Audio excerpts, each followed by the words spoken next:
All right, another year, another Game Awards, and today we'll be voting for it like last year. So this year, I do think I'm a little bit more aware of the games, partially because now that I've started the Master in Game Design, I am paying more attention to games are releasing and trying to see what's good about them and stuff. But also just because I've been paying more attention to it, regardless of the masses. But anyways, so let's start. So Game of the Year starts or directly with Game of the Year. I don't really like that. But still. So Alan Wake 2, Baldur's Gate 3, Marvel Spider-Man, Resident Evil, Super Mario Bros. Wonder, and The Legend of Zelda Tears of the Kingdom. So, alright. For me, like Legend of Zelda Tears of the Kingdom is nice, but it's not necessarily incredible. So in a way, Legend of Zelda Tears of the Kingdom, which kind of goes similar to Marvel Spider-Man, but we'll talk about it later. It takes the original Breath of the Wild, and then just adds another layer on top of it and changes the map. So it's like, if you enjoyed the first one, of course you'll enjoy the second one because it's pretty much the same. But in terms of giving it Game of the Year, because it's pretty much the same, apart from, of course, the kind of like the crafting that they now added, I don't know if he actually deserves Game of the Year compared to other games. Then Super Mario Bros. Wonders, very cool. Like, I haven't played it, but I've seen some videos. Again, like Nintendo games like these, Mario games are always so polished. It's incredible. They're so good. They look amazing. The game looks amazing. And it's for a Mario Bros, like a 2D game. They went for very, like, it's very original. I think from all of the 2D games that are released in the recent years, this one kind of goes like one step further and really goes pretty well. But yeah, I think it's a pretty good game. I don't think I'll give it necessarily Game of the Year, but although it could deserve it, honestly. Then Resident Evil 4, it's nice. It's not my type of game, so obviously I don't think I'm gonna vote for it. Basically, which goes the same for Alan Wake too, to be honest. It's nice, it's interesting, but not my thing, so it becomes difficult to decide or to choose something you don't really like yourself. Then Marvel Spider-Man, it's pretty much the same of what I said for Tears of Kingdom. It kind of builds up from the original Spider-Man, basically, which is nice. Like, it's a very nice game, but it's not necessarily like extremely original or extremely innovative, I guess. I mean, the things like the fast travel and stuff are actually quite nice. I very, very nice. Even though personally I don't think I would fast travel that much, being able to just swing everywhere. But still. Then obviously we've got Baldur's Gate, which you may have expected me to already vote for this one. It's great. I haven't actually finished it, but it's nice. It's nice. In terms of of my types of games, I guess it goes closer to what I usually like. So even though I really like RPGs, I'm more of a immersive RPGs, like first-person RPGs type of guy, and games like Baldur's Gate, Divinity, and stuff like that are not necessarily exactly what I like, but it's true that Baldur's Gate 3 does a great job at what it does, at the formula that they give, from Divinity and stuff. And the voice acting overall is very good. The story is interesting. The characters are very interesting, all of them. I find it, in a way, weird lore-wise. But interesting mechanically, the fact that you can go whenever you want back to your camp, which is nice, because it's a bit weird. I say lore-wise because sometimes you're in a place where like in a dangerous location, and then you just click a button and you teleport somewhere safe, I guess, which is a little bit weird, but it's regardless, it gives a lot of gameplay, additional gameplay, which is nice. And nice, they use it as well for some storytelling, which is nice. So yeah, I'll vote for Baldur's Gate. Next. As a base game direction, it's the same games. Guess I don't have to talk about them, which is nice. Honestly,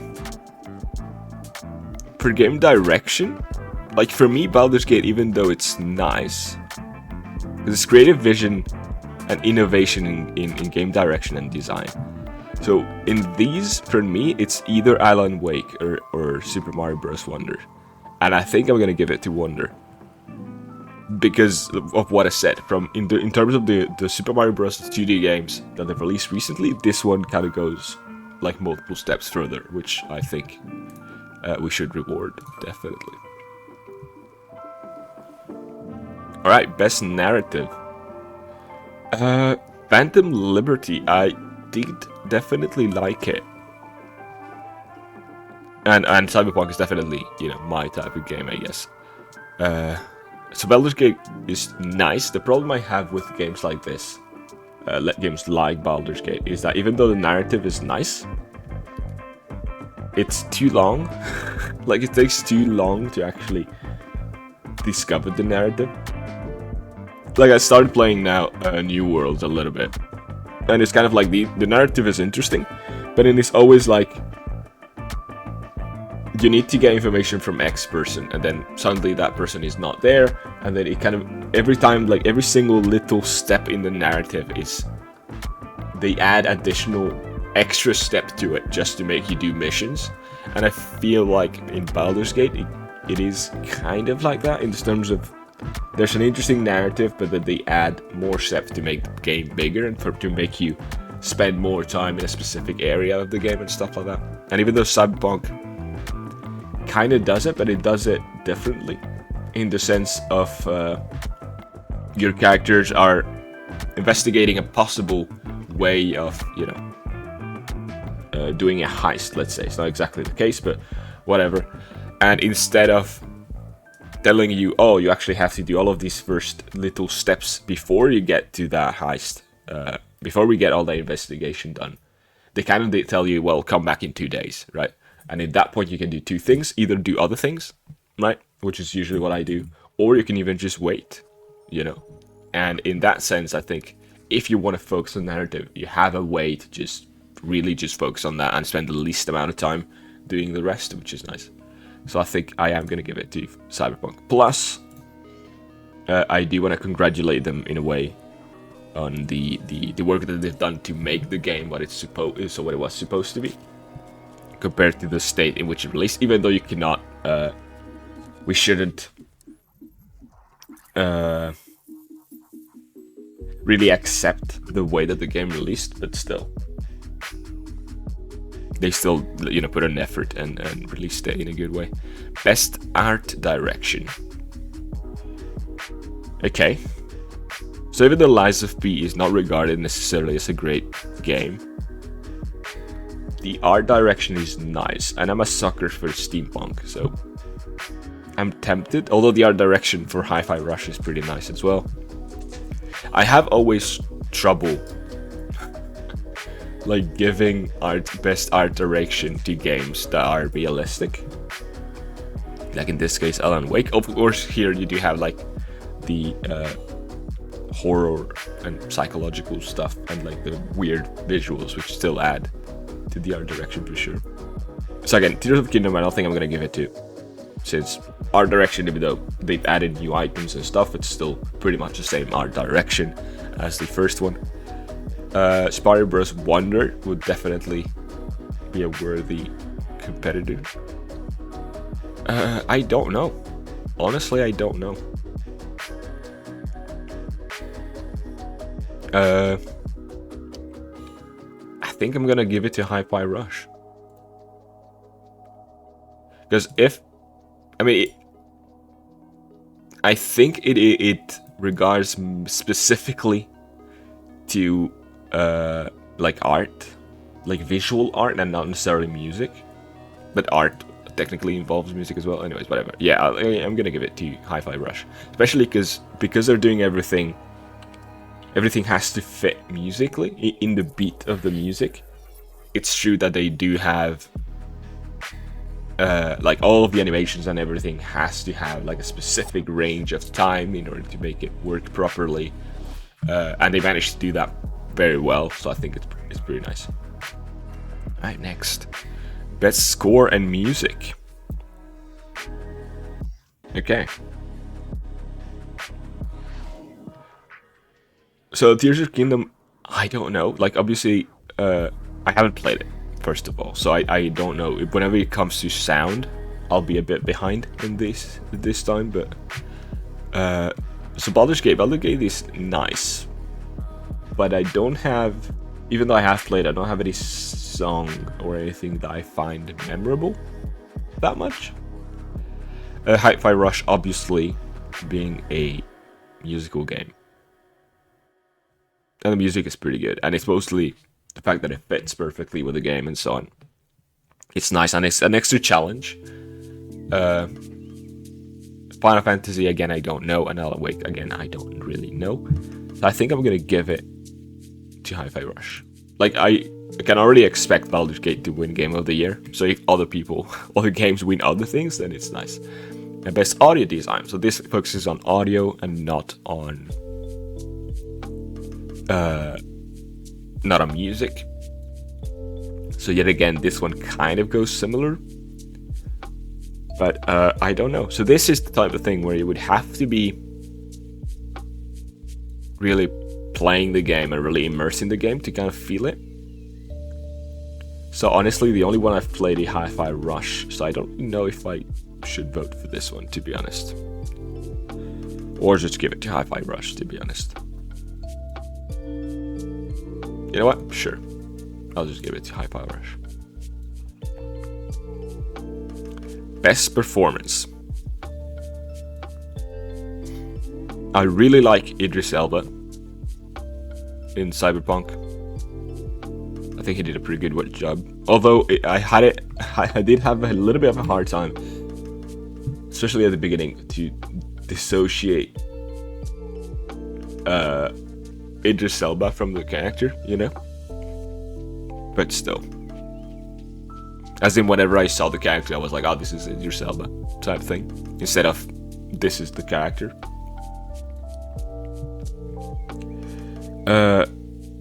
This is the actor from, I don't remember the name, Asturion, like the thief.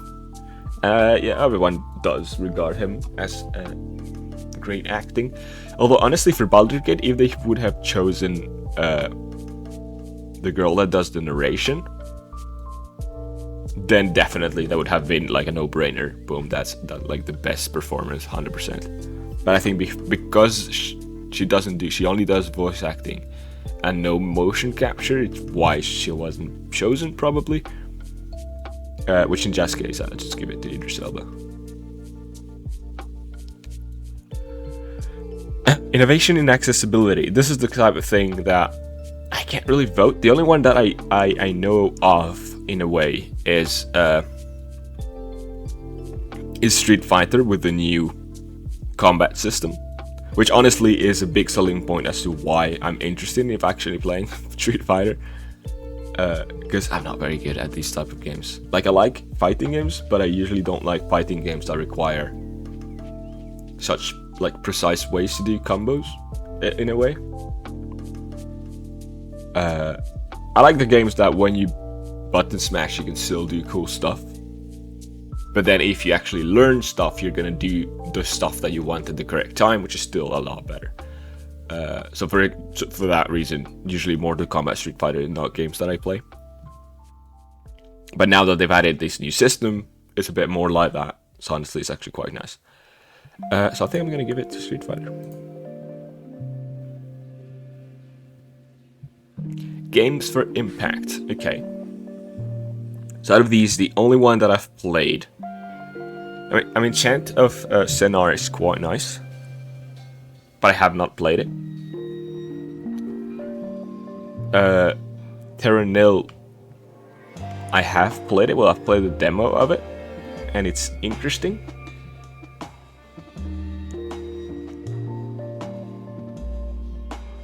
And this one seems interesting, it seems fun as well. The others I haven't really played or paid too much attention to. So this one is a game where you start in a location and you have no idea about the language that is being spoken there. I think you don't even distinguish the characters as much. And then slowly you start learning the language, you start learning stuff. And you start being able to figure out what's going on. Terra Nil is a quote-unquote city building game where you start with a completely polluted world and you slowly build and give life again to that world. And this one, from what I know, is more of a storytelling game that focuses on Indian cuisine through the relationships of the parents, I think, and which is interesting. But I don't know. I mean, Chant of Sennaar is interesting. I don't really know. I think I'm gonna give it to.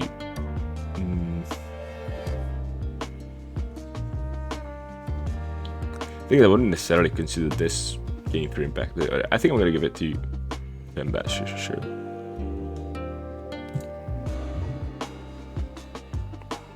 Next, best ongoing.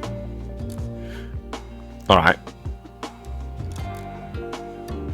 So, again, I think there is something to celebrate for Cyberpunk, but again, it's kind of like the type of thing that should have been there to begin with, in a way. It's a bit like, if you compare it to, Apex Legends, Final Fantasy, Fortnite, and Genshin Impact, those are games that released the way they were supposed to release, and then they kept, going on with the development, In this case, it's a bit different, because it's like they released, it was broken, and it was missing features. They then continued improving it, and, well, they made the DLC, which is the only one that would kind of fit this a bit more. And honestly, I haven't been following too much. The only thing that interests me here is the Fortnite. It's the new system that allows you to kind of create stuff in the Fortnite engine, quote unquote. But other than that, I haven't really followed Final Fantasy XIV. Same for Genshin Impact, and same for Apex Legends. So I don't know. So honestly, I think I might give it to Fortnite. Yeah, sure. I'd really like the fact that they added the no build mode as well in Fortnite. Best community support. Alright.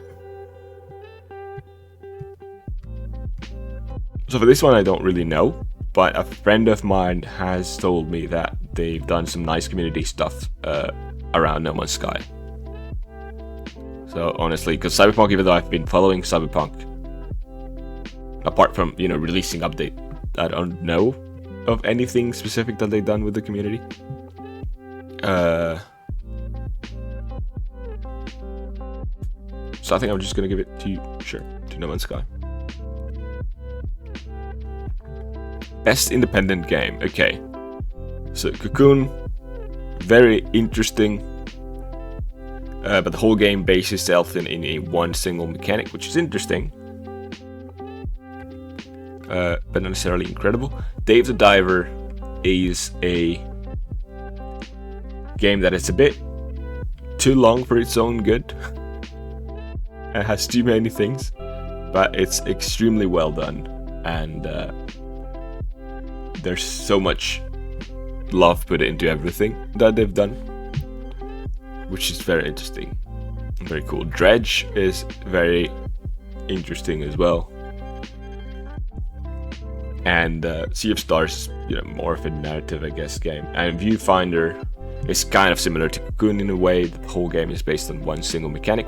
Again, interesting and very visually pleasing, I guess. But it bases itself in mostly one single mechanic. So I think I'm either gonna give it to Dredge or to Dave the Diver. And in my case, I think I'm gonna give it to Dredge. Best debut indie game. They're all pretty good. But I think I want to give it to Pizza Tower. Honestly, the fact that it's drawn like that and it's been regarded as very good. So I think I just gotta give it to Pizza Tower.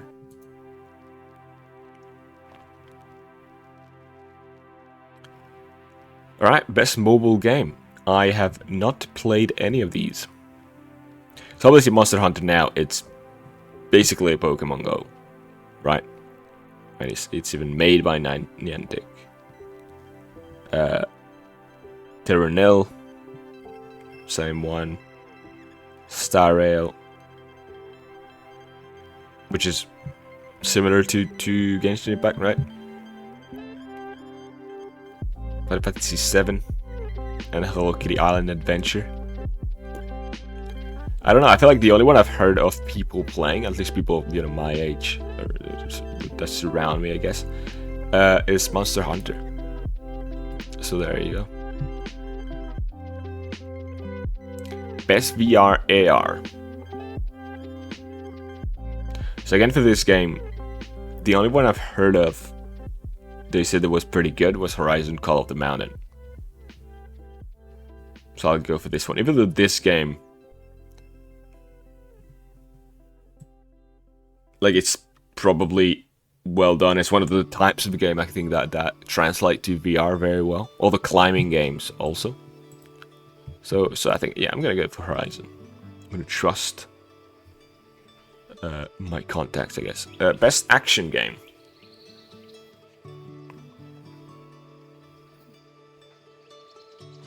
This is more of like an action rhythm game.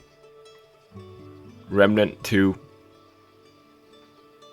might be nice, honestly, I don't know too much. Ghost Runner is always pretty nice. I don't know how different it is from the first one, though. Dead Island was okay, but not necessarily incredible. And Armored Core, a lot of people have been praising this game.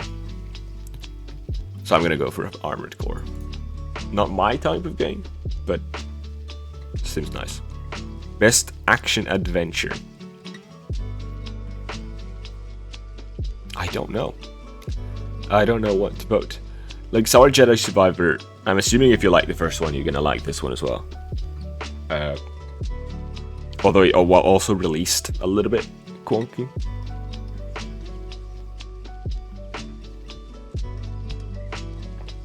This one, I haven't played it myself, but I've played Breath of the Wild and it seems to be quite similar. There seems to be a little bit more narration, more important to story, which doesn't really fit the description of action adventure, but still. Like traversal and puzzle solving. Apparently there's a lot of traversal, but not a lot of puzzle solving here. Not a lot of traversal, but maybe a lot of puzzle solving. Resident Evil, similar, I guess. Maybe not even that much puzzle solving to begin with. I guess Jedi Survivor kind of does both. And Legend of Zelda, there's a lot of puzzle solving. Because the crafting system is basically a puzzle solving game. So I don't know. Any help with traversal, I guess. So if you focus on those. I don't know. I think, sure, I'm going to give it to Legend of Zelda. I think it deserves a vote, which I haven't voted for it yet. So, best RPG. Again, from my definition of RPGs, the only ones that fit the description is Starfield and Baldur's Gate. So, but I'm very picky with that, to be honest. Because for me, this is a JRPG. It's very specifically a Japanese-style RPG. The main difference, I guess, between this this and Final Fantasy, for example, is the fact, and Sea of Stars in a way, is that those Sea of Stars and Final Fantasy, they give you it's a given story and a given players, given characters that you just play through their story. That's it. There's no choice involved in that matter. Lies of P, the only RPG mechanic is the fact that you choose a little bit, kind of like in the Dark Souls games. You choose your build, which for me does not make it an RPG. And then these two, even though here you do have a nice cast of character and it's a pity not to use them, you can make your own characters from scratch. And Starfield, well, is a Bethesda RPG, which I like, although Starfield is a little bit disappointing to be honest. So, saying this, Baldur's Gate.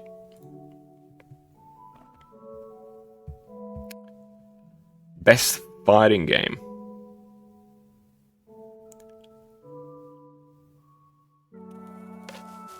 For me,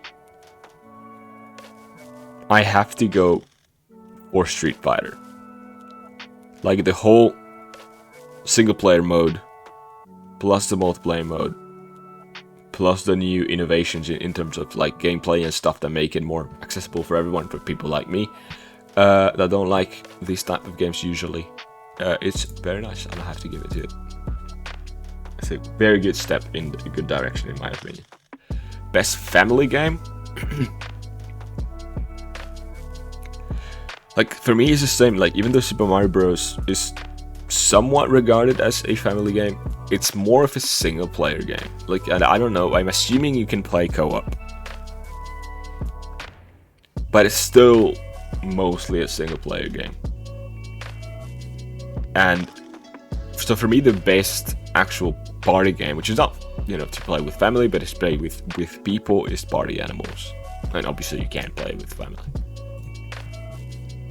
It seems actually very fun. Best sim strategy game. So the only one that I've played here is actually Cities Skylines 2. And even though, apart from the performance issues, which are clear, it's also, I've been playing a decent amount of it, and I also played a decent amount of the first one, although it's true that a while ago, but I don't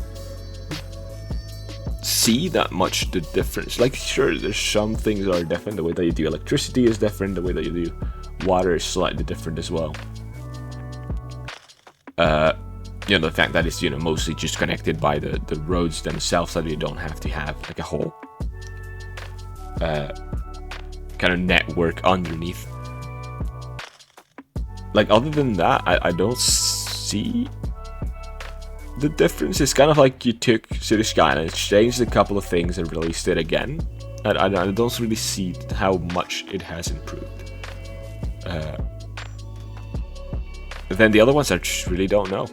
I've heard that this one is pretty nice, though. So honestly, I'm just gonna give it to this one.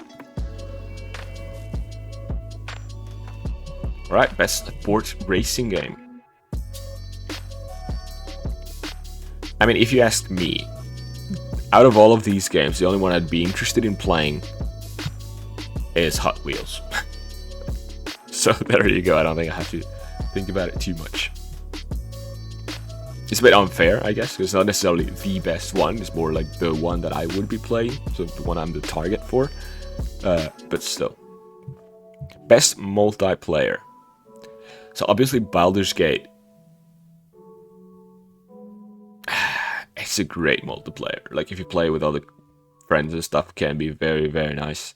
Again, I don't really know why this one is here. I don't know what the multiplayer of this one is. Maybe I'm just completely off, and it is amazing. But yeah, Street Fighter. Well, it's a Street Fighter, which is nice.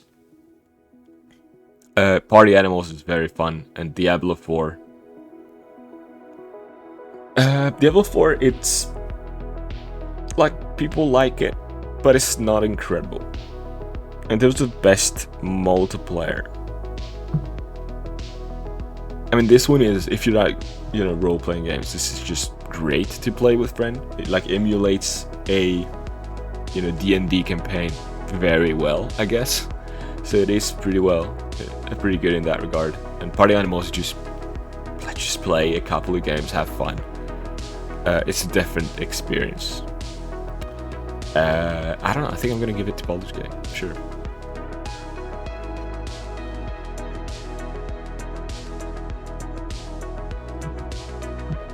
Alright, best adaptation.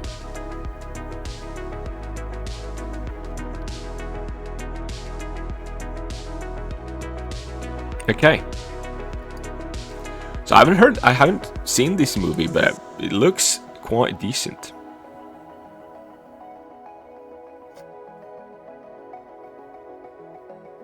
And Castlevania Nocturne I haven't seen. I've seen the original Castlevania animation, and it was pretty nice. And The Last of Us, I started watching it, didn't finish it. Not because I didn't like it, but I just didn't finish it, honestly. I should, I think. And it is pretty good. And people do like it. The Super Mario Bros. Movie is great. It's fun. Like, it's very fun. The problem I have with it is that Mario, like, involves so many things that they force themselves to put into the game, into the movie. But did it, you know, in a lot of times they did it in a very minimal way, right? Because, you know, you have platforming, you have the racing, you've got the smash, you know, like the combat part, you've got everything else. And for example, the racing is there, but it's kind of like, it's not really racing. I don't know, for me, I feel like they could have maybe done it in 2 movies instead and give it a little bit more importance to all of the different types of Mario games that there are. You know, there's almost no reference. There's like a small reference at the beginning to Luigi's Mansion and stuff. So I don't know, I feel like could have been better. Because Luigi's Mansion, for example, the only thing they do is that they show Luigi in a decrepit haunted mansion, but there's no part of him actually dealing with it in any way. I don't know, I feel like they could have added more details to the different games, but of course making it a longer movie, which, honestly, considering it's a movie made for kids, like it's not kid ourselves, it's made for kids, I think it's okay. It's actually quite nice. So I am gonna give it to this. It was fun. Keep voting yes. Reach the edge, have I? I have not. Most anticipated game. Honestly, I mean, Hades 2. I love Hades. So for me, Hades 2 is definitely up there. Star Wars Outlaws, though, is up there for me as well. I don't know. Honestly, I think I'm gonna give it Hades 2. Tower Outlaws is up there. It's up there. I don't have like such a clear thing that I did other years, though, to be honest. Content creator of the year. It's me, of course. No, it's not.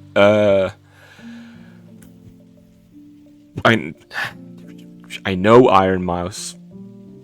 I know by name because I've heard it, and I know this guy by name as well. That's pretty much everything else. I don't know these ones. A lot of people make games. Maybe I should pay attention to it. I don't. Let's actually look it up. Let's actually look up people make games. So it is a YouTube channel. Oops, sorry. Will tell great stories about video games and people who make them. Oh, okay, yeah. I think I might have even seen a couple of videos of these guys.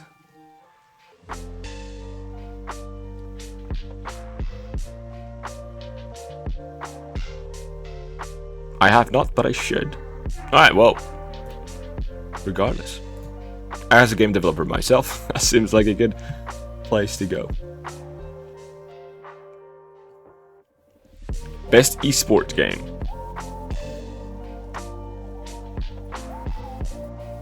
I don't know, I haven't been following esports. I did see the big change that they did to Dota 2.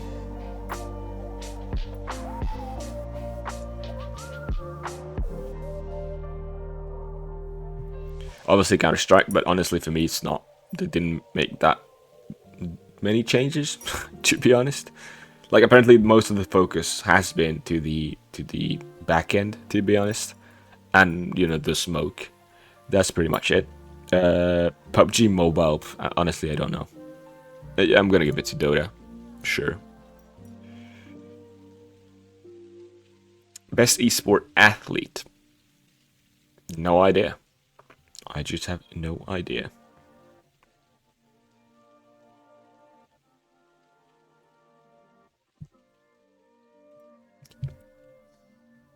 I don't know, I'm just gonna skip it. Honestly, I have no idea. Best esports team, same thing. No idea. Best esport coach. No idea. Best esport event. No idea. Can I not keep going next?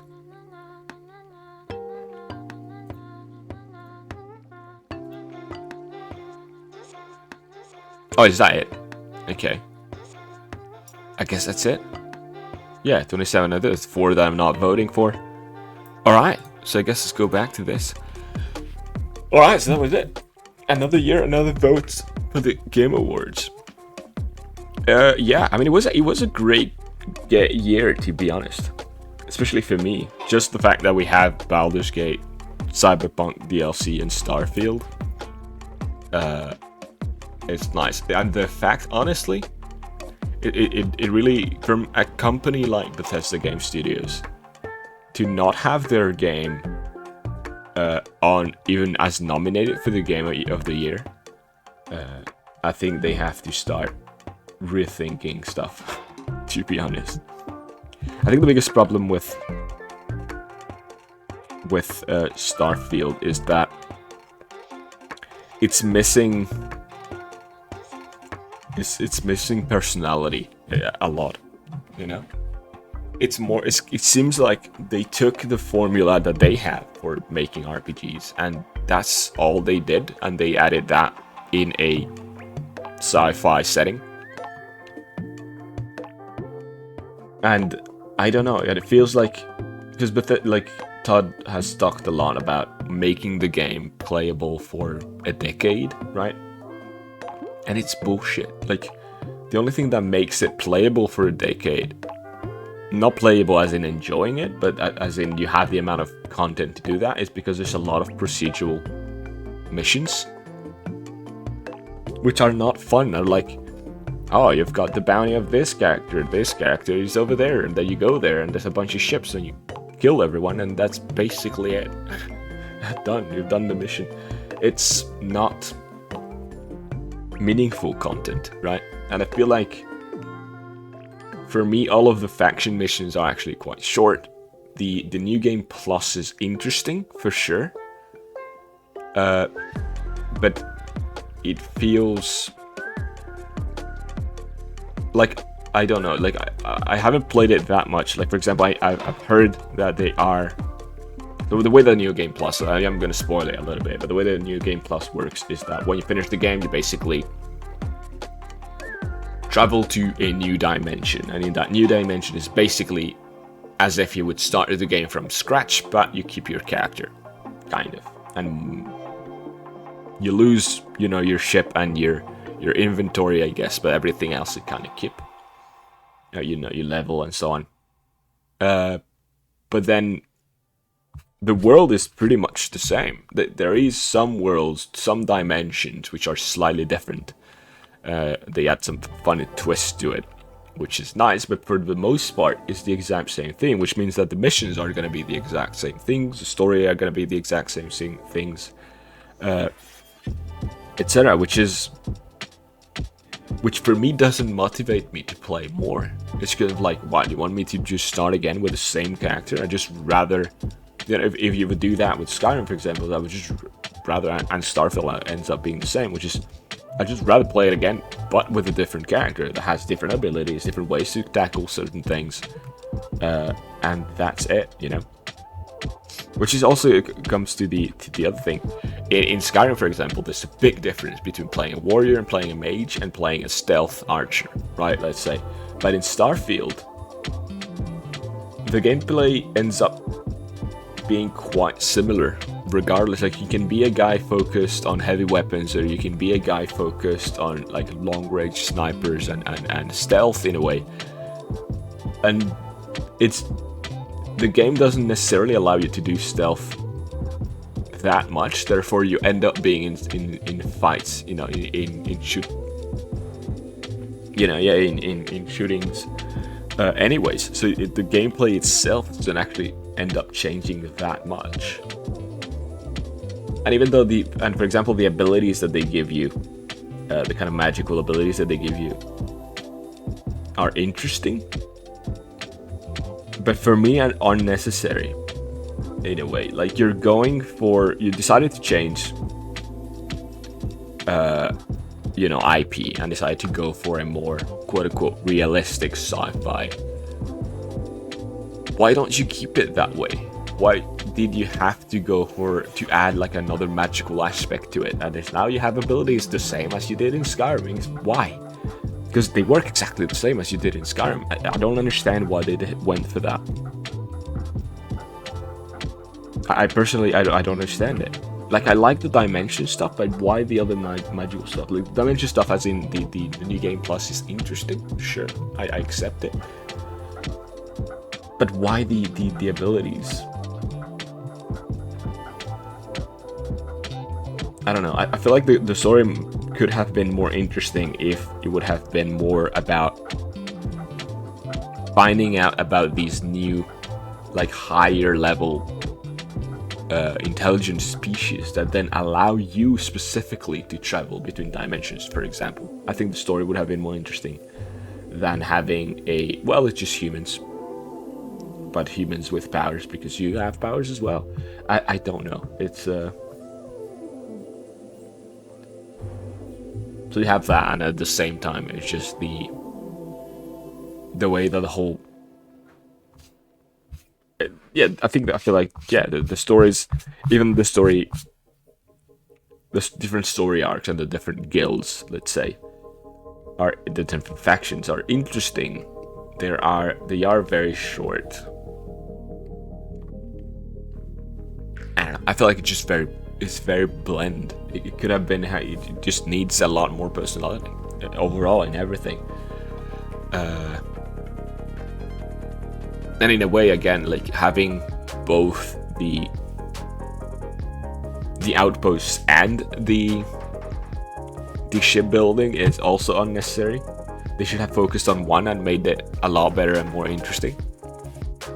The fact that traveling ends up being just loading screens after loading screen it's dumb. It completely rips the space exploration part of it, right? Whenever you think space exploration, you just think about, you know, traveling long distances, and not about just loading screen. I don't know. It's anyways, whatever. Like, I'm not gonna finish this whole thing about just bashing Starfield. But yeah, what I wanted to basically mention is, there you go. I'm assuming they expected it to be in the Game of the Year, and it's not even nominated for it. So there you go. So anyways, yeah, thanks for watching. See you next time. I'm pretty sure Baldur's Gate is gonna win, by the way. Anyways, bye-bye.